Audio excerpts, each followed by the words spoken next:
Hey there, horror enthusiasts. Are you ready to dive into the chilling world of the Brothers Grimm? Today, I'm peeling back the layers on the dark and twisted origins of the tales we grew up with. Forget the Disney versions, the original stories are far more sinister. Let's start with Cinderella. You think you know her, right?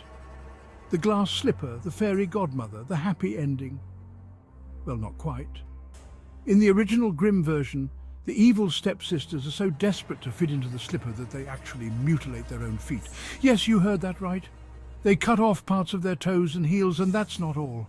At Cinderella's wedding, birds peck out their eyes as punishment for their wickedness. Charming, isn't it? Next, let's take a look at Snow White. You know the story, poisoned apple, seven dwarfs, true love's kiss. But did you know that in the original tale, the evil queen asks for Snow White's lungs and liver to eat? And how does Snow White wake up? Not by a kiss, but because a clumsy prince's servants drop her coffin. The jolt dislodges the poison apple from her throat. And the queen's punishment? She's forced to wear red-hot iron shoes and dance until she drops dead. Not so kid-friendly, right? Then there's Hansel and Gretel, the sugary house, the wicked witch, the daring escape.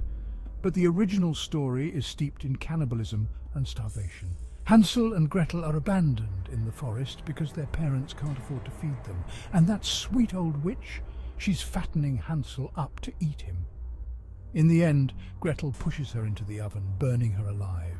These tales weren't just for entertainment. They were cautionary stories, filled with dark lessons on morality, survival, and the human condition, the brothers. Grimm gathered these stories from across Germany, preserving the raw, unfiltered nature of folklore. They didn't sanitize them for young audiences, they captured the brutal reality of life at the time. So next time you hear a fairy tale, remember, the Brothers Grimm intended these stories to be much more than bedtime stories. They were meant to haunt you. Thanks for joining me on this dark journey through the world of Grimm. If you enjoyed this dive into the macabre, don't forget to like, subscribe, and hit that notification bell. Until next time, stay spooky